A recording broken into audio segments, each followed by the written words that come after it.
After studying this module, you shall be able to understand what is factor analysis, learn about the purpose, assumptions, uses and types of factor analysis.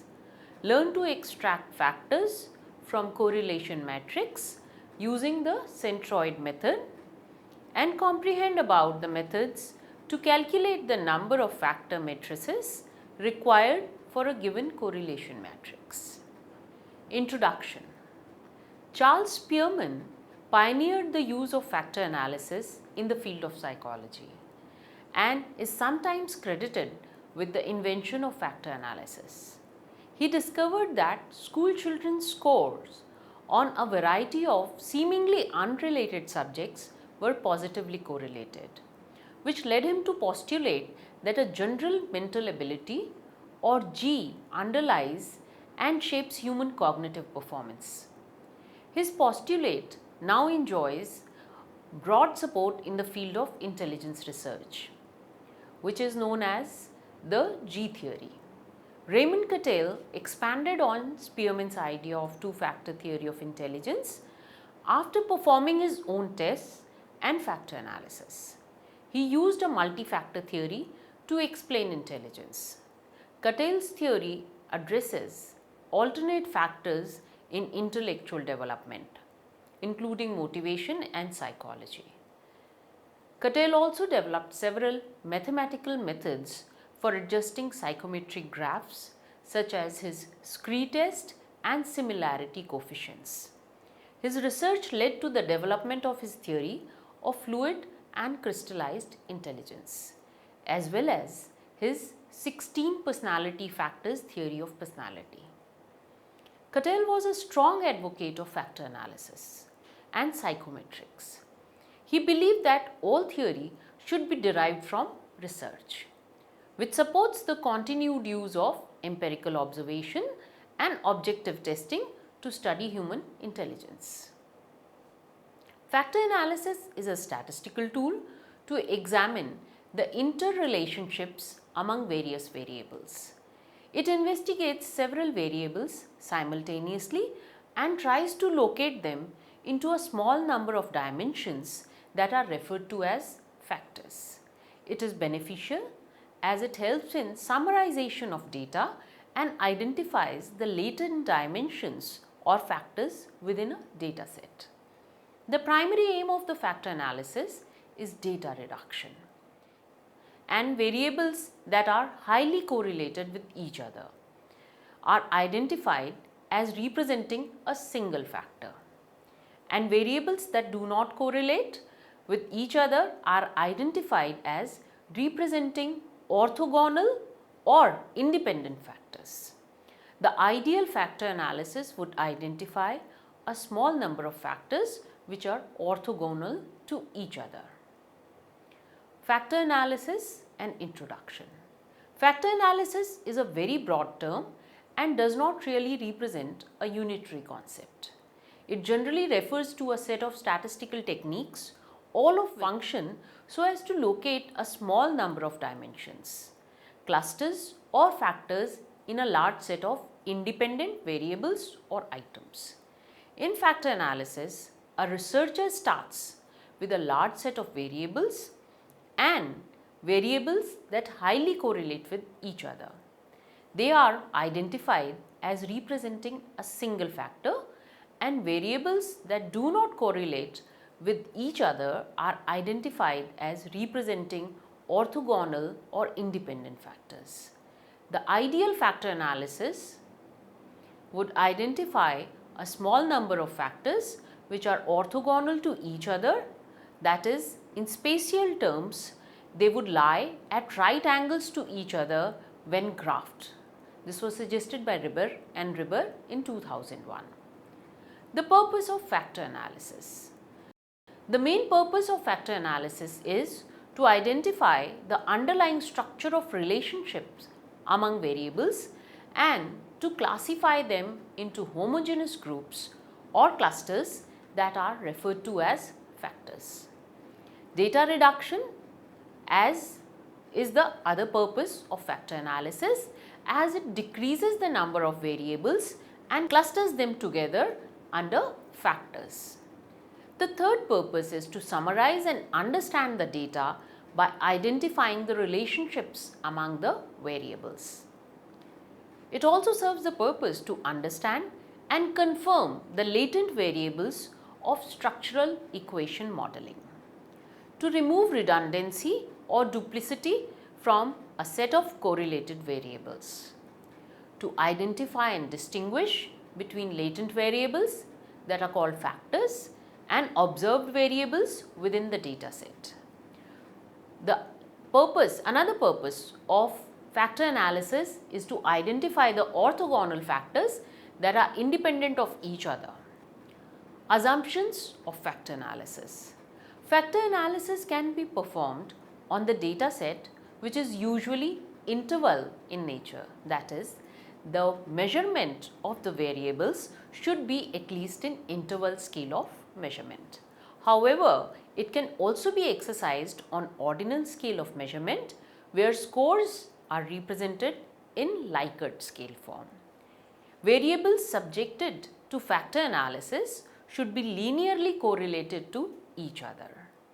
And another important assumption is that the variables should also exhibit moderate to high degree of correlation with each other.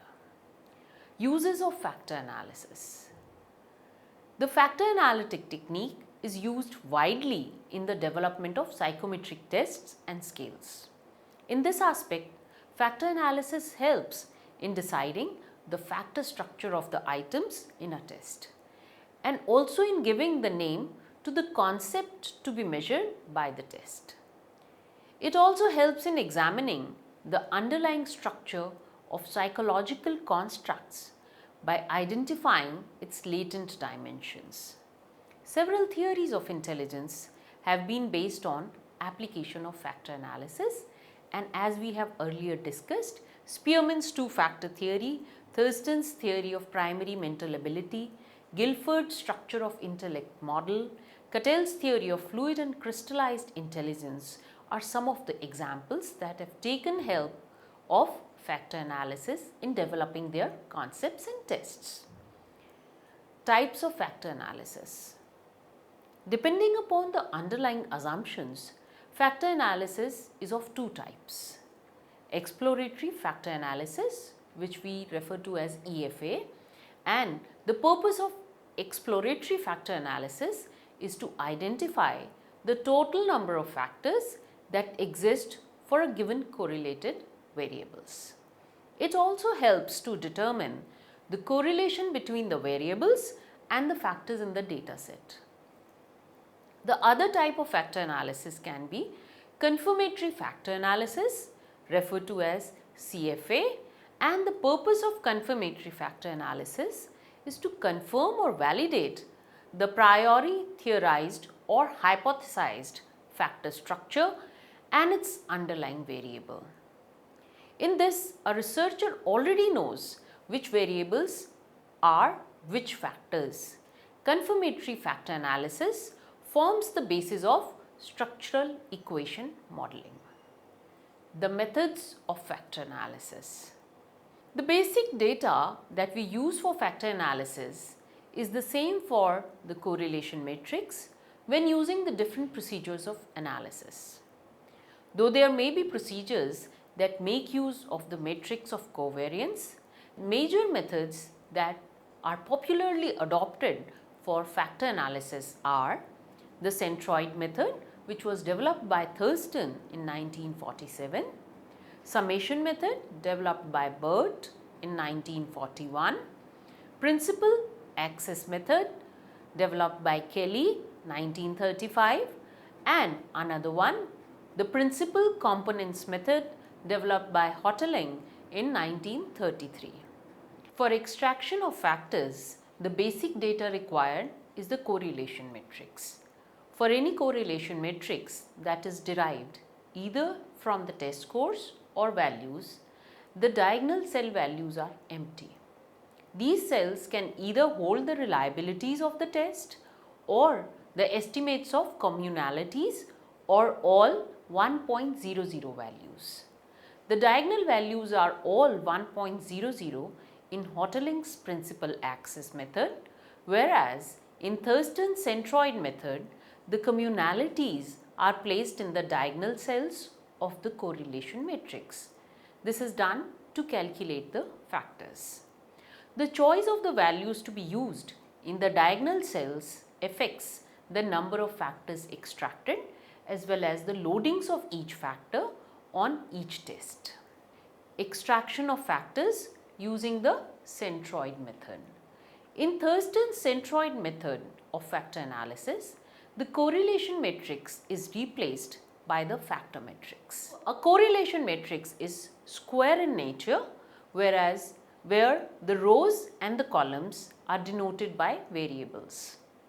Theoretically, factor matrix can be square or rectangular, but practically, factor matrix is mostly rectangular. The columns represent the factors and the rows represent the variables. To understand Thurston's centroid condensation method to extract factors, let us consider a correlation matrix. Correlation matrix Rij, right? We can have a look at the figure, and the columns 1, 2, 3, 4, 5 and the rows are also 5 in number. We can see these are the correlation values which are mentioned here, right? Now, the first step is to add the values column wise and row wise and denote by a symbol C and sigma respectively to calculate the grand total. So, if we look into the figure, the columns and the rows, we find that there is one column and the bottom row which has been highlighted in yellow. The column towards the extreme right is the sum of, that is the sigma value, and the columns total is also given, and at the same time we find GT or the grand total equal to 11.34 here. The next step is to find the value of n by the formula n equal to 1 upon under root GT, right? And we find n equal to 1 upon under root 11.34, which on mathematical manipulation and calculation comes out to be 0.297. The third step is multiply each column sum with n, which we have got in step 2, to get the first factor loading L1 of each test, that is Li is equal to C into n. The first factor loadings for test 1, 2, 3, 4 and 5 have been found to be, on application of this formula, to be 0.58, 0.64, 0.62, 0.83 and 0.71 respectively. The next step is to obtain the second factor loadings. One has to find the cross product matrix. List all the first factor loadings on the horizontal and vertical side of a table. Multiply corresponding rows and columns to obtain the cross product matrix Lij, which is shown in the table. We find that when we multiply the first factor loadings with the others, this is the result that we obtain. Now, the next step is to find out the first factor residual. To find the first factor residual, subtract the first factor cross product matrix Lij from the original correlation matrix Rij that we had started with in the beginning. So, the residual matrix is equal to correlation matrix minus the cross product matrix. So, the first factor residual is to find the first factor residual, subtract the first factor cross product matrix Lij from the original correlation matrix, that is the correlation matrix we had originally started with, and we arrive at the residual matrix, that is equal to correlation matrix minus the cross product matrix. Now the table below gives us exactly the same for the next. The first factor residual is the next step. And how do we find it? To find the first factor residual, subtract the first factor cross product matrix, that is Lij, from the original correlation matrix Rij. So the residual matrix is equal to correlation matrix minus the cross product matrix. Step 6 is add values column wise and row wise to denote by the symbol C and sigma respectively to calculate the grand total. Something that we have done before in the initial steps with the original matrix. So what we have is now the sum of all the columns and sum of the rows along with the grand total, which is 0.10. The seventh step is reflection. In the above matrix that we have got, the grand total is negative, indicating the need of reflection. That is, the test vectors need to be extended in the opposite direction but maintaining their length. For each factor to account for as much variance as possible, the reflection of vectors is done so as to maximize the grand total. The method of reflection works best by inspecting the factor loadings in the residual matrix. The variables with the most negative factor loadings are reflected by changing the sign from positive to negative and vice versa, both row wise and column wise. Hence, a reflected residual matrix is obtained. Since the variables 3, 4 and 5 in the above residual matrix need reflection, therefore, the reflected residual matrix is in the table, right? And you can see that the variables 3, 4 and 5 have been marked with a star to indicate that these have been reflected and they had negative values, because of which reflection procedure was followed. So what do we arrive? We arrive at the totals once again, and this time the grand total is found to be 2.22. The next step is to find out the second factor loadings. The second factor loadings are calculated in a similar way as for the first factor loadings, that is, we exactly follow the steps that we had done in step 1, 2 and 3, and we find the grand total 2.22. N is equal to 1 upon square root of 2.22, which turns out to be, upon calculation, to be 0.67.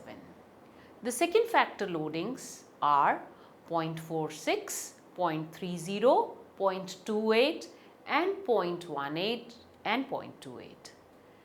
The second factor loadings are obtained. The variables that were reflected are reflected back to their original signs, and hence the second factor loadings are 0.46, 0.30, minus 0.28, minus 0.18 and minus 0.28 again. A similar method could be continued with the residual matrix and not the reflected residual matrix for third, fourth, nth factor extraction. Hence, once the obtained factor matrix is factor 1 for tests 1, 2, 3 and 4, 0.58, 0.64, 0.62, 0.83 and factor 2, 0.46, 0.30, minus 0.28 and minus 0.18. One important question is how many factors can be extracted while applying factor analysis to a data. Let us explore that problem also. How many factors to extract? In theory, the maximum number of factors that can be extracted from a set of correlation coefficients is equal to the number of variables or tests involved. For example, for a 10 into 10 correlation matrix, the maximum number of factors that can be extracted are 10. But the principle of factor analysis, as we remember, is to extract the common variance that can account for maximum variance. So, it becomes vital to decide the number of factors that can be extracted for a specific research problem. The following three methods help us to understand how many factors can be extracted for the research problems. These methods, which help us in deciding how many factors have to be extracted from a given set of data, are Fructer formula, eigenvalue index, and residual correlation matrix. Let us explore each one of them and see what is the importance and application of each to the factor analytic method. The Fructer formula. Fructer proposed the formula to decipher the number of factors that can be extracted for a research problem. The formula is that number of factors should be equal to 2n plus 1 minus under root of 8n plus 1 divided by 2.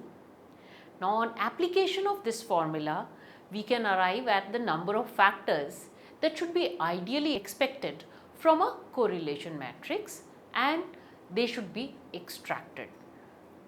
Now, in this formula, n is equal to the number of variables in the correlation matrix. Let us have an illustration of this formula also, and let us take a problem. Suppose we have to identify the number of factors that can be extracted in a research problem which has 15 variables. The solution, of course, upon application of the formula is number of factors is equal to 2n plus 1 minus square root of 8n plus 1 divided by 2.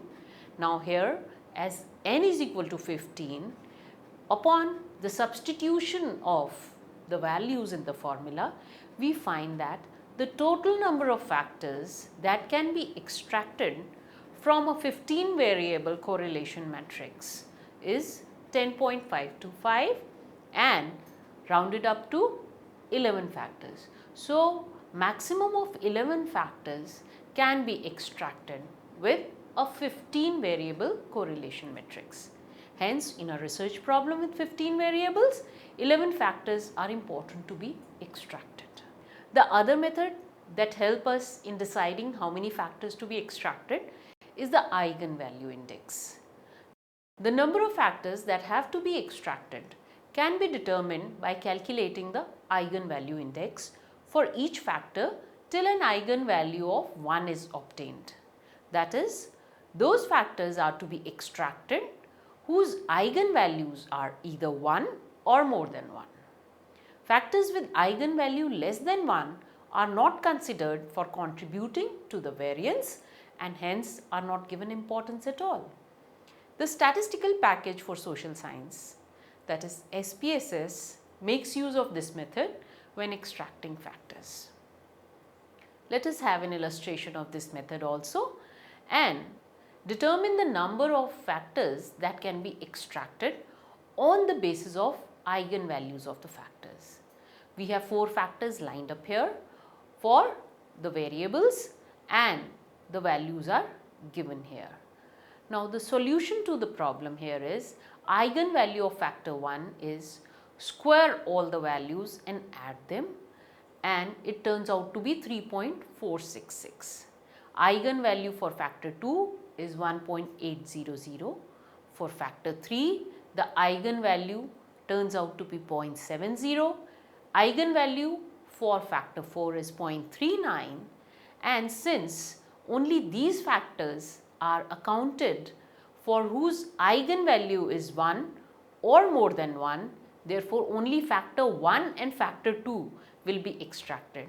Hence, only 2 factors can be extracted for this correlation matrix from which the eigenvalues have been taken, and the remaining factors according to the eigenvalue criteria or method are not suitable for factor analytic study. Third method that can be used for deciding how many factors to be extracted for a given data is the residual correlation matrix method. The residual correlation matrix is the third method by which one can decide when to stop extraction of factors for a given research problem. In this method, it is observed that when most of the correlation coefficients, that is more than 50% of the correlation coefficients in the residual correlation matrix are 0 or approaching 0, then one should stop further extraction of factors. Factor extraction will be continued in the following kind of residual correlation matrix. We have the matrix given, and in the following residual correlation matrix, further factor extraction will be stopped as most of the correlation coefficients are either 0 or approaching 0. Let us have a look at the matrix again, and we find that it is really true.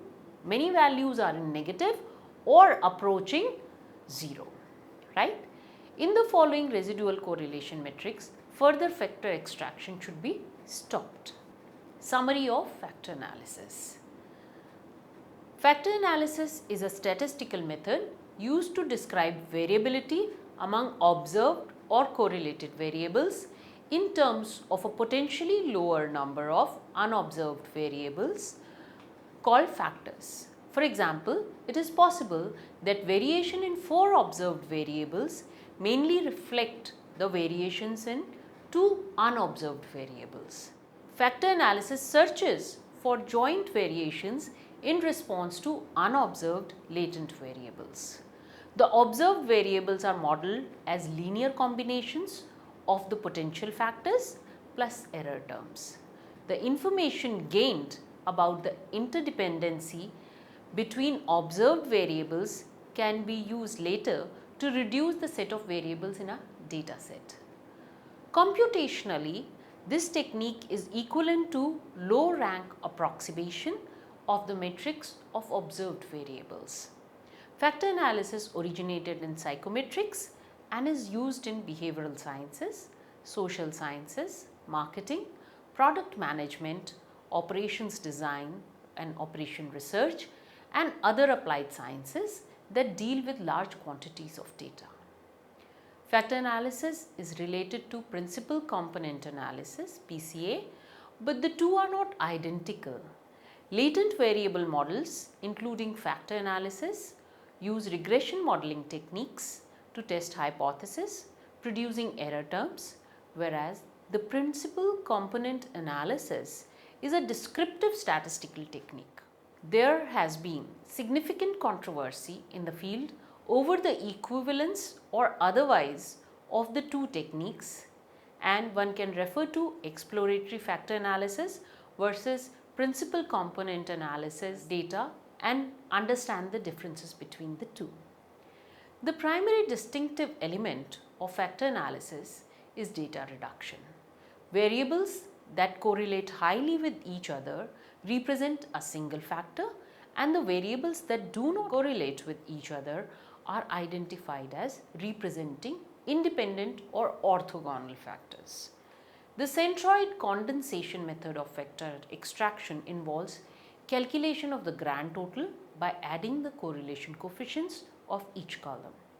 This total is then used to calculate capital N, which is multiplied with each column sum so as to obtain the first factor loadings of each test. This, a cross product matrix is obtained that is subtracted from the correlation matrix to obtain the residual correlation matrix. The residual correlation matrix may have to be reflected so as to maximize the grand total of the matrix. This is done by changing the signs of the factor loadings in the residual matrix from positive to negative or vice versa. For the variables, both row wise as well as column wise, the second factor loadings are then calculated from the reflected residual factor loadings, and they are reflected back to their original signs also.